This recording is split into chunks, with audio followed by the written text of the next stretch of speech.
Este mensaje se titula Los 7 hábitos de una vida consagrada a Dios. Debería escribir cada uno de ellos y preguntarse, ¿soy una persona consagrada a Dios? En primer lugar, veamos un par de definiciones. Comencemos con ¿qué es un hábito? Un hábito es un patrón de comportamiento a menudo inconsciente que se adquiere por repetición frecuente. Eso es un hábito, algo que hacemos una y otra vez. Desde luego, la segunda definición es que es una vida consagrada a Dios. ¿Qué es consagrada? Es una vida que ya no busca satisfacción propia mediante un estilo de vida pecaminoso, sino que se ha entregado a Dios y a su voluntad en su vida. En otras palabras, diríamos que eso es una vida santificada, no perfecta, no quiere decir que nunca peque, sino significa una vida rendida por completo a Dios.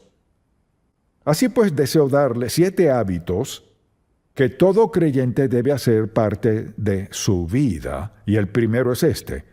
El primer hábito es una vida de oración. Uno de mis pasajes favoritos, muy sencillo, está en Marcos, capítulo 1, cuando los discípulos nunca entendieron esto del todo, pero dice la Biblia en Marcos 1:35, levantándose muy de mañana, siendo aún muy oscuro, salió y se fue a un lugar desierto y allí oraba.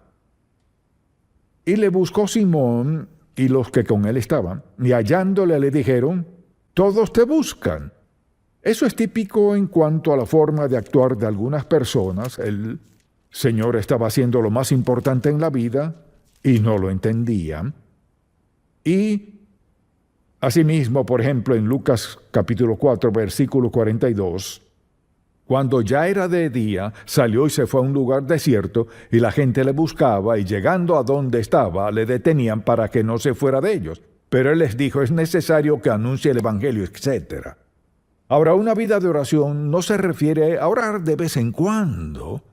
Se refiere a sentir cada día la necesidad, el deseo, el gozo y el gran poder que viene de orar, hablar con el Padre. Es decir, debe ser un hábito, algo que recurre en nuestra vida, no solo cuando estamos en aprietos, en necesidad, sino porque amamos a Dios y estamos agradecidos por quien es Él y lo que hace en nuestra vida.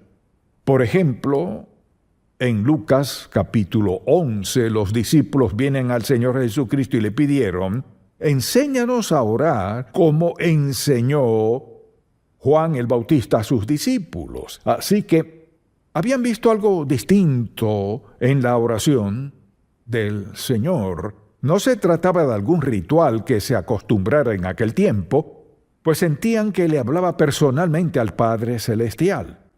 Al ver esos versículos, piénselo, la verdad es que no se puede tener una vida consagrada sin tener una vida de oración. No se puede. Todos vivimos en un mundo de tentación, pruebas, penas, cargas y pecado, y a donde vayamos, allí está. No podemos tener una vida consagrada a Dios, y no he dicho sin pecado, sino consagrada, y ya definimos lo que eso significa. No se puede tener una vida consagrada sin una vida de oración, porque ésta nos conecta a Dios Todopoderoso y nos hace sensibles a su voluntad, propósito y plan para nuestra vida. Sin orar, no habrá una vida consagrada. Necesitamos tener una vida de oración. Luego, el segundo hábito es tener fe o confianza en Dios, la palabra que mejor le guste. Me encanta el Salmo 103, versículo 19. Dice la Biblia, Jehová estableció en los cielos su trono y su reino domina sobre todos. Pensemos en lo que significa ese versículo. Si Dios Todopoderoso ha establecido su trono en los cielos, preste mucha atención, su soberanía, o sea, su poder divino, sobrenatural, omnisciente, domina sobre todo. ¿Qué hace eso? Nos da una gran base para creer en Él. Al saber que Dios está a cargo, no importa lo que suceda, ni cómo, ni mediante quién, ni por la razón que sea. Sé que Dios tiene las riendas y puedo confiar en Él para lo que sea que permita en la vida. Creo que es un versículo muy importante porque si no confiamos en Dios, si no confiamos, no oraremos. Debemos hacernos la pregunta, pues, ¿dónde está la confianza en mi vida espiritual? Fíate de Jehová de todo tu corazón y no te apoyes en tu propia prudencia. Reconócelo en todos tus caminos y Él enderezará tus veredas. Cito ese versículo muy a menudo porque es fundamental. Cuando confiamos en Dios, ¿qué sucede? Se afianza nuestra comunión con Dios, lo que significa que tenemos una relación con Él. No tengo que presentármele. Una relación estrecha con alguien significa cercanía, no solo en afecto, sino en mentalidad. La forma de pensar, lo que sienten. Una relación tan cercana es la que debería tener todo matrimonio todos sus días.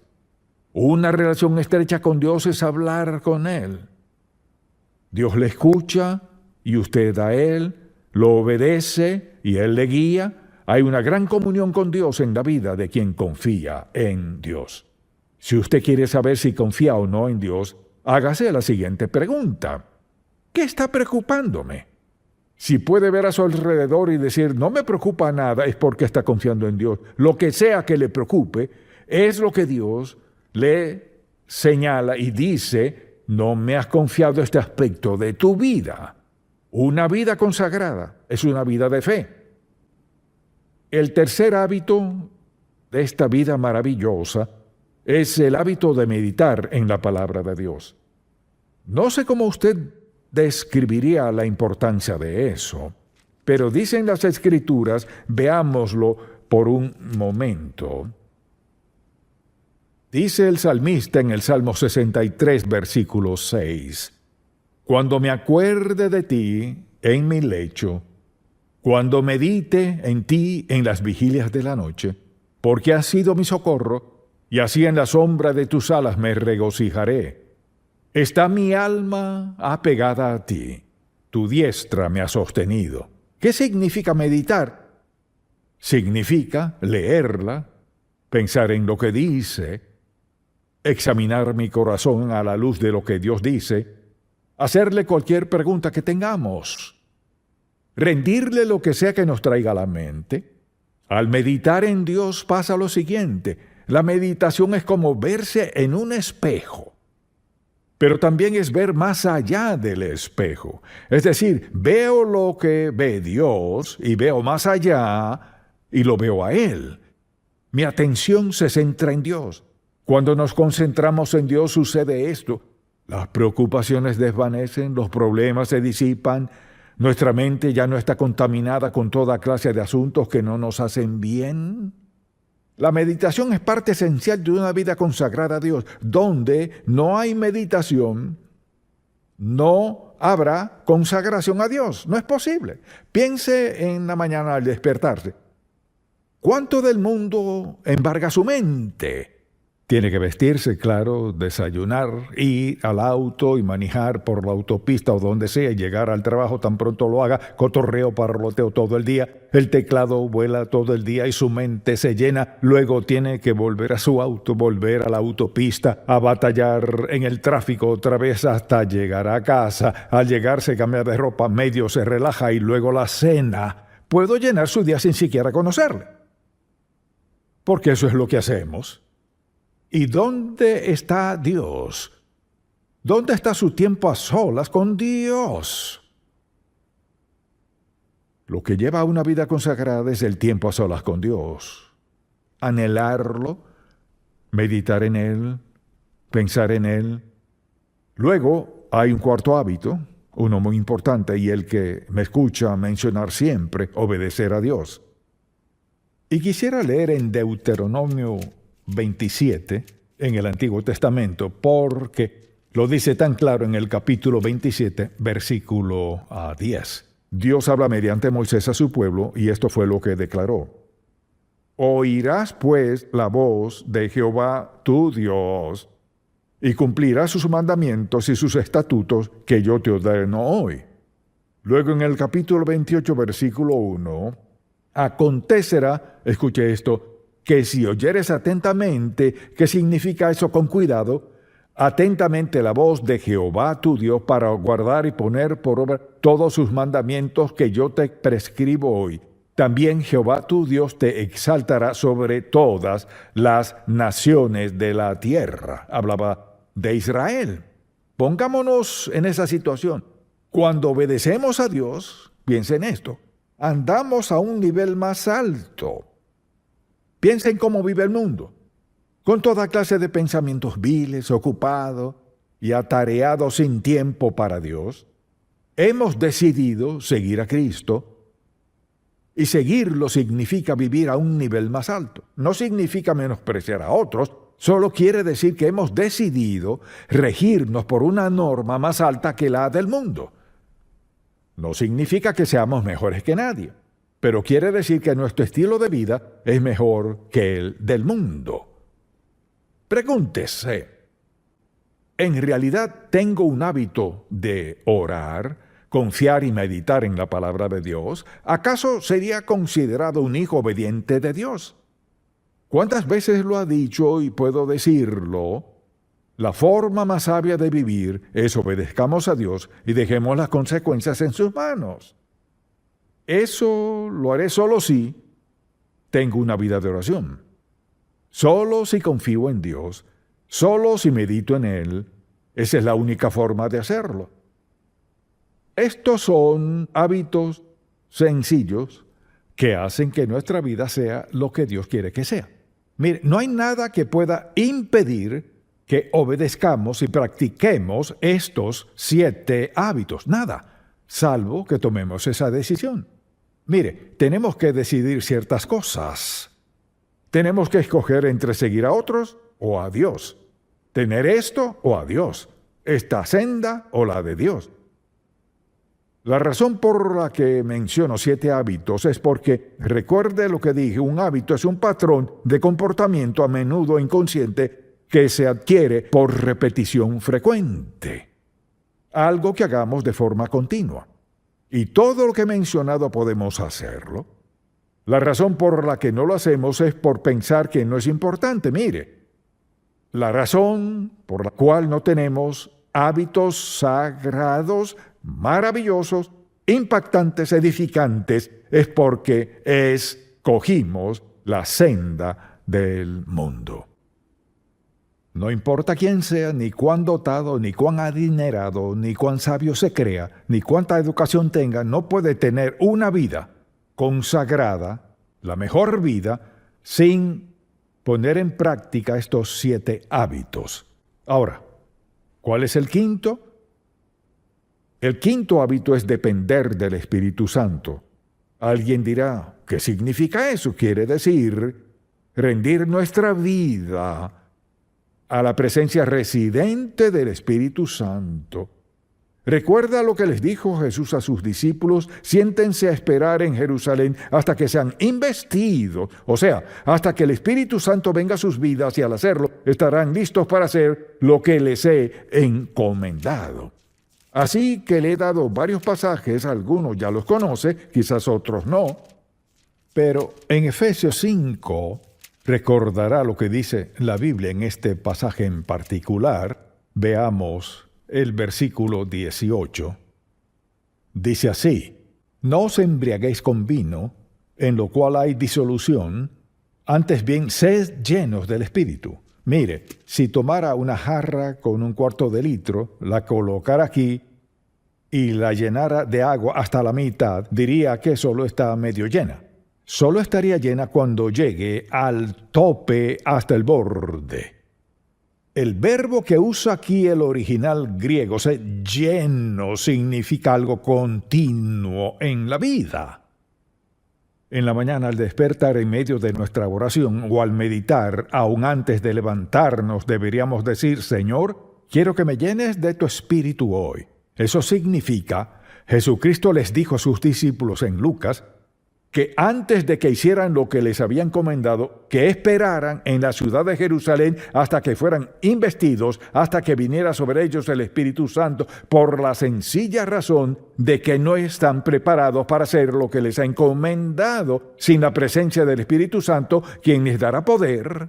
Él les facultará, les enseñará, les dará guía y dirección para cumplir el llamado que les ha dado. Ahora la mayoría de la gente no tiene ni idea de quién es el Espíritu Santo. ¿Cómo? Seguidores de Cristo, creyentes en Cristo, lo aceptamos para recibir salvación. Somos morada de la tercera persona de la Trinidad, que es el Espíritu Santo. Cuando decidimos desobedecer a Dios, decidimos pecar contra el Espíritu Santo, quien mora en nosotros, a quien Dios envió a nuestras vidas para ayudarnos a llevar a cabo, a lograr lo que sea que Dios nos tenga reservado en la vida. Nunca estamos solos. Somos morada de Dios, del Espíritu Santo, quien nos faculta, nos ayuda, nos alienta, nos fortalece, nos sana y más, está allí porque necesitamos a Dios en nuestra vida, y Él lo sabía. Desde luego, hay un sexto, que es dar a Dios y a otros. En el sexto capítulo de Lucas, es un capítulo muy conocido, recordemos lo que dice: dad y se os dará medida buena. Escuche lo que dice: apretada, remecida y rebosando darán en vuestro regazo, porque con la misma medida con que medís, os volverán a medir. Cuando pienso en darle a Dios, mi ejemplo favorito es este, y estaba recordándolo anoche. Mi primera maestra de escuela dominical, y quizás tendría 3 o 4 años, porque comencé la escuela a los 5. Estaba muy pequeño, nunca me puse al día, pero iba a la escuela dominical todos los domingos y recuerdo las sillas de varios colores, verde, rojo, amarillo, azul, etc. La maestra de la escuela dominical, no recuerdo su estatura, pero en aquel entonces me parecía de 3 metros cuando estaba sentado. Tenía el cabello negro, una dama dulce y maravillosa, y llegó el momento de recoger la ofrenda. Recuerdo que mi madre siempre me daba unos cuantos centavos para darlos. Nunca me dejaba ir sin nada que dar. Así que, antes de saber contar, mi madre me enseñó a darle a Dios. En mi primer empleo repartidor de periódicos ganaba $4 a la semana. Estaba agradecido a Dios y pensaba, no puedo darle monedas. Le di $1. Que era el 25%. Nunca pensé en eso, solo pensaba en lo que recibiría Dios. Después de eso, tuve una ruta de periódicos que pagaba $16 a la semana y le daba a Dios más del diezmo. Luego, toda mi vida nunca he dado solo el diezmo, nunca. Por la sencilla razón que aprendí desde muy joven que no podemos superar a Dios en generosidad. Segundo, mucha atención, ni siquiera podemos predecir lo que necesitaremos. Y si no podemos predecirlo, ¿cómo pues nos encargaremos de todo eso? Si ofrendamos a Dios y confiamos en que hará justo lo que prometió, le di un sencillo ejemplo que muchos han escuchado antes porque fue algo que impactó mucho mi vida. Así que debemos preguntarnos, ¿será este uno de los hábitos en mi vida? La Biblia dice que Dios ama al dador alegre. Si Él ama al dador alegre, ¿qué de aquellos que son avaros, quienes no dan a Dios? Le diré por qué eso no agrada a Dios, porque dice, puedo hacerlo sin Dios, puedo encargarme, puedo manejarlo, no necesito que Dios maneje mi dinero. Piensen cuán insensato es eso. Su dinero podría quemarse de la noche a la mañana. La situación podría ser que lo pierda todo en un día, pero preste mucha atención, nunca estará en una situación en la que no tenga nada porque tiene a Dios dentro de usted y todo lo que necesita, Dios ha prometido proveerlo. Un hábito maravilloso en nuestra vida. Luego le daré un séptimo hábito y es uno muy importante, es el hábito de perdonar a otros. Un pasaje muy claro está en Efesios capítulo 4, Muchos lo hemos leído antes, pero es la verdad, y lo leemos una y otra vez. Escuche lo que dice la Biblia. Airaos, pero no pequéis. No se ponga el sol sobre vuestro enojo, ni deis lugar al diablo. Un pasaje muy importante. Luego dice en el versículo 30, y no contristéis al Espíritu Santo de Dios, con el cual fuisteis sellados para el día de la redención. Luego en el 31, quítense de vosotros toda amargura, enojo, ira, gritería y maledicencia y toda malicia. Antes sed benignos unos con otros, misericordiosos, perdonando unos a otros, como Dios también os perdonó a vosotros en Cristo. No siempre es fácil, no. A veces es difícil perdonar a otras personas que nos hayan hecho ciertas cosas. Creo que una de las peores situaciones es ser traicionado. Cuando uno ha confiado en verdad en alguien, se ha esmerado en ayudarle y luego le traicionan. Hacen lo último que uno habría imaginado que harían en la vida. Pero debemos perdonar. Ahora, estos son 7 hábitos. Preste mucha atención. Pude haberlo hecho de muchas formas, pero quería que viera cada versículo y darle todos los 7 hábitos para que cada persona que entienda por completo los 7 hábitos que llevan a una vida consagrada que será bendecida una y otra vez de muchísimas maneras, pero la decisión es suya. Ahora, si hoy está aquí y no es creyente, no es salvo, no ha aceptado a Cristo como su Salvador, entiendo que quizás no se aplique esto a su caso. Pero permítame decirle esto, nunca podrá entender ni disfrutar la vida a plenitud hasta que no se entregue a Cristo. Porque nunca podemos perder al entregarnos a Cristo, nunca. Dirá, pues, ¿qué tengo que hacer? Debe pedirle al Señor que perdone su pecado, no porque lo merezca, sino porque Él fue a la cruz, murió en la cruz, dio su sangre por usted, pagó toda su deuda de pecado, dice la Biblia, y al pedirle perdón a Dios por lo que ha hecho por usted, pagó su deuda, Dios le perdona y le hace uno de sus hijos. Luego, comenzará a practicar estos 7 hábitos. ¡Qué vida tan maravillosa tiene por delante! Y espero que lo haga. Padre, te amamos, te alabamos y te agradecemos por tu palabra desde Génesis hasta el último versículo de Apocalipsis. Hoy te pedimos que nos des sabiduría para reconocer que con estos 7 hábitos todo lo demás cobrará sentido. Que abramos la puerta a tus mejores bendiciones. Te pido hoy por alguien que no es salvo, que no te ha aceptado como su Salvador, que esté dispuesto a pedirte perdón por sus pecados, a creer que Cristo fue a la cruz y pagó toda nuestra deuda. Al confiar en su muerte en el Calvario, al derramar su sangre, esa confesión y arrepentimiento traen salvación. Te damos gracias en el nombre de Jesús. Amén.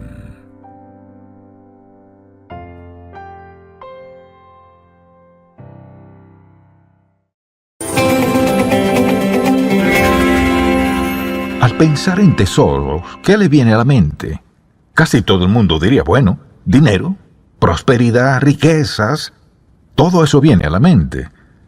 Pero si al pensar en riquezas lo único que viene a nuestra mente son cosas materiales, realmente somos muy pobres. Porque lo mejor de la vida no es material. Las mejores cosas en la vida superan lo material, son de mayor calidad que todo eso. Por otra parte, algunas cosas materiales son buenas. Y Dios es bueno y nos da lo necesario, más de lo que merecemos, y a menudo mucho más de lo que esperamos o anticipamos. Tesoros. Tesoros. ¿Qué tesoros tienen su vida? ¿Se trata de alguien o algo? ¿Alguna experiencia vivida? ¿Qué es lo que atesora? En este mensaje deseo que pensemos en cuáles son los tesoros de nuestro corazón, es decir, lo que apreciamos, lo que guardamos, lo que protegemos, a lo que le damos gran valor, lo que amamos. ¿Qué es lo que realmente guarda en su corazón? De todas las personas que estimaban muchas cosas, María, la madre de Jesús, sin duda es una de ellas.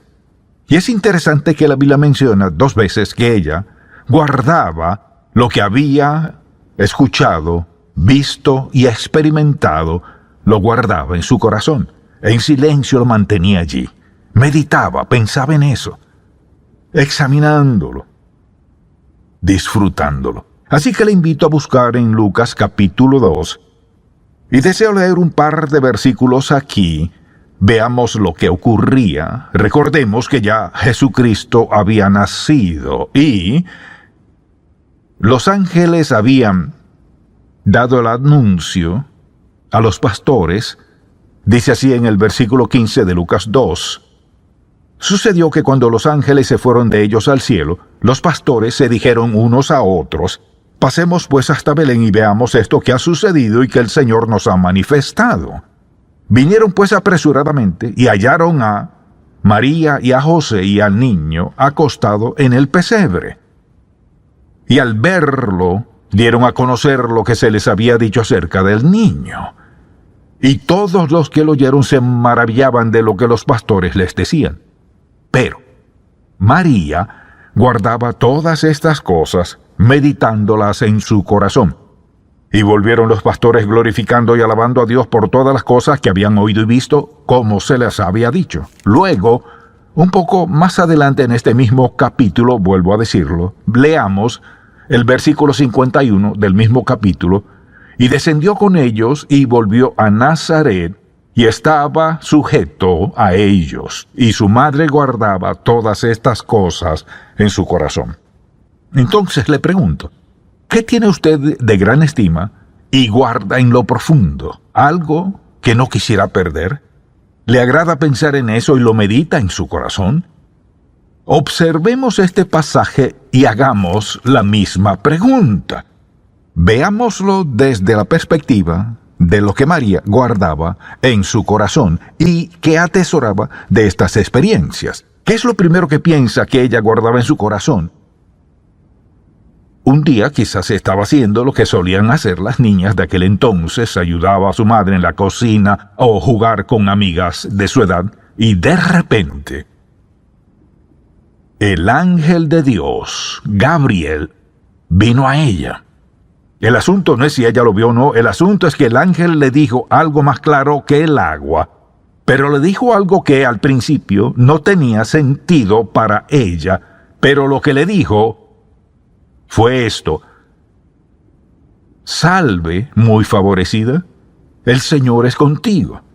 Ella nunca lo olvidó, nunca olvidó ese sonido. Era el sonido del cielo. Salve, muy favorecida, el Señor es contigo. Dice la Biblia, mas ella cuando le vio se turbó por sus palabras y pensaba qué salutación sería esta. Entonces el ángel le dijo: María, no temas. Escuche, María, no temas, porque has hallado gracia delante de Dios. Y ahora concebirás en tu vientre y darás a luz un hijo y llamarás su nombre Jesús.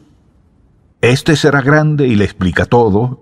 Luego ya dice: ¿cómo será esto? Pues no conozco varón. Nunca había tenido relaciones con un hombre. ¿Cómo será esto? Respondiendo el ángel le dijo: el Espíritu Santo vendrá sobre ti, y el poder del Altísimo te cubrirá con su sombra, por lo cual también el santo ser que nacerá será llamado Hijo de Dios. Imagínese esto. Un adolescente que llevaba una vida normal como todas las jovencitas de la época, una joven adolescente, y recibe este mensaje de Dios: vas a tener un bebé. ¿Cómo será posible esto? Y el ángel explica. Ella nunca olvidó eso. Lo guardaba todo en su corazón. Quizás tuvo miedo, dice la Biblia, que ella se turbó porque no entendía todo esto, pero lo que sí entendió fue, él dijo, muy favorecida. Y él le dijo, el Señor es contigo. Ahora, algo que ella enfrentaría en consecuencia de esto era la ley de Moisés. Ella la conocía.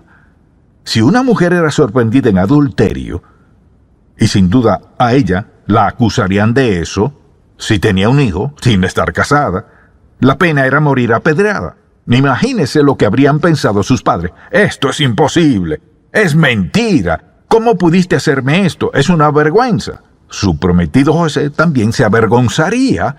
En un pueblo pequeño pronto todos se enterarían y los menospreciarían. Y fuera de eso, también la amenaza de morir apedreados. Entonces, ¿qué cree que ella recordaba? ¿Qué guardaba en su corazón por medio de todas estas cosas? Quizás estos pensamientos eran aterradores. Aunque ella sabía lo que Dios le había dicho, y sabemos que ella le dijo al ángel, hágase conmigo conforme a tu palabra. Se rindió a la voluntad de Dios. Pero recuerde que era adolescente. Segundo, se trataba de su familia. Estaba a punto de avergonzar a su familia, a todas sus amigas. Todo el mundo la rechazaría porque estaba destinada a morir. Pero hay algo que nunca olvidó. Cuando le contó a José, quizás él se sintió igual. Me has engañado, has sido infiel, has sido desleal, has roto nuestro voto matrimonial porque el compromiso solo era legal. Hasta que, en algún momento, José dijo algo que ella nunca olvidaría. Nunca olvidaría su voz ni la expresión de su rostro al decirle, María, te creo. Te amo y sí me casaré contigo. Nunca podré olvidarlo. Lo atesoró para siempre. Y mientras pensamos en esto, consideremos las cosas que guardamos en el corazón. ¿Tenemos más tesoros que pesares? Al recordar el pasado, vemos cómo actuó Dios en nuestras vidas, cosas buenas que nos han pasado, lugares visitados, todo lo bueno en nuestras vidas que está por encima de todo eso. ¿Qué guarda usted en su corazón que estima de gran e inmenso valor en su vida? Le haré esta pregunta varias veces porque deseo que piense. Dice la Biblia, y su madre guardaba las cosas en su corazón. Y entonces, ¿qué sucedió? José la aceptó como esposa y eso la libró de haber sido apedreada a muerte. Él asumió la responsabilidad. Luego, César Augusto pasó su decreto que todo el mundo debería ir a su lugar de origen a censarse. Así que ellos tuvieron que viajar a Belén. Quedaba a unos 160 kilómetros y no había autopistas. Tenían que viajar en burro, 160 kilómetros en un burro. Él iba a pie, ella en burro, pero estaba embarazada. No había posadas ni hoteles, y la comida, y dónde hospedarse.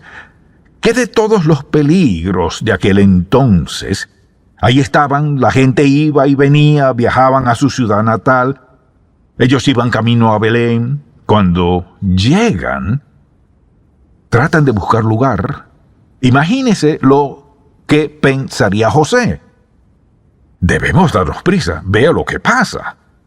Él trataba de encontrar un lugar y al fin lo logra. El hombre le dice, bueno, no tengo espacio aquí, pero tengo un establo por acá, un lugar para los animales. Es lo único que tengo, pueden pasar la noche allí.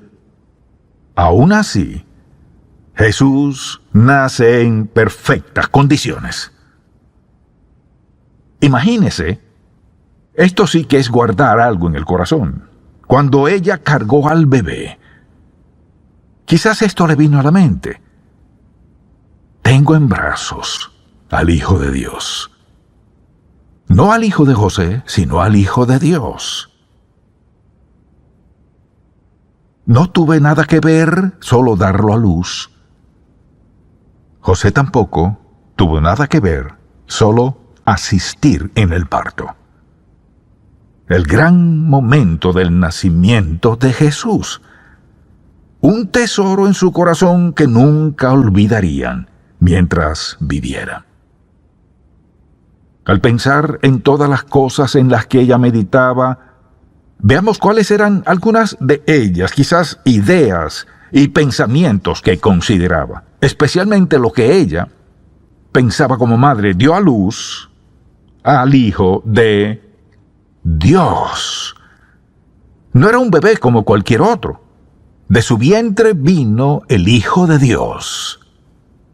El Hijo de Dios. O sea, Dios en carne humana, como cualquier niño, pero sin pecado. Él nació como cualquier bebé, pero era el Hijo de Dios. No el hijo de José. No era el hijo de María, sino el Hijo de Dios. Ella debió haber pensado en esto. Lo normal sería pensar, este es mi hijo, pero era el Hijo de Dios. Ella meditaba en eso en su corazón. En segundo lugar, pensemos en que su hijo sería su Salvador. ¡Qué pensamiento! Su hijo sería su Salvador. Porque mientras más lo escuchaba y hablaba con él, más comenzaba a entender su misión en la vida. ¿Cuánto le diría a él? No sabemos. Sin duda tuvo que haberle dicho muchas cosas para prepararla para lo que vendría. Quizás él se reservó lo más doloroso. En tercer lugar, debió haber pensado en que tuvo que cambiar su autoridad como madre por la autoridad divina de su hijo. También tuvo que renunciar a su autoridad como madre. Él era Dios. Ahora su autoridad divina, lo que regía ese hogar, lo que gobernaba la vida de Jesús y la de ella. Él tenía que someterse a ella todos esos años en los que estuvo con ella. Por esto, y pensemos bien en esto, ¿por qué vino él? Vino con el fin de dar su vida como una ofrenda expiatoria al Padre, un sacrificio. Su muerte fue expiatoria, fue una muerte sustitutiva. Murió en lugar de todos los pecadores, tomó la deuda de pecado de la humanidad, dio su vida en la cruz para convertirse en nuestro Salvador. Mucha atención. Al convertirse en nuestro Salvador, escuche bien, Él tomó nuestra culpa y pecado y nos dio su justicia. Ese fue el intercambio. Él llevó nuestro pecado.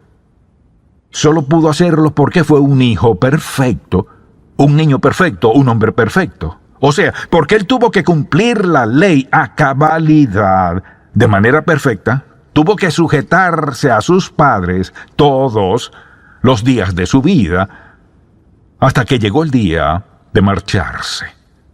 O sea, estuvo en sujeción, en su trato hacia ellos siempre. Pero Él tenía la autoridad de su divinidad, tenía la autoridad de Dios. Sin embargo, mientras estuvo con sus padres terrenales, tenía que obedecerles, porque si Él hubiese pecado, no podría hacer el sacrificio. Por último, diré esto.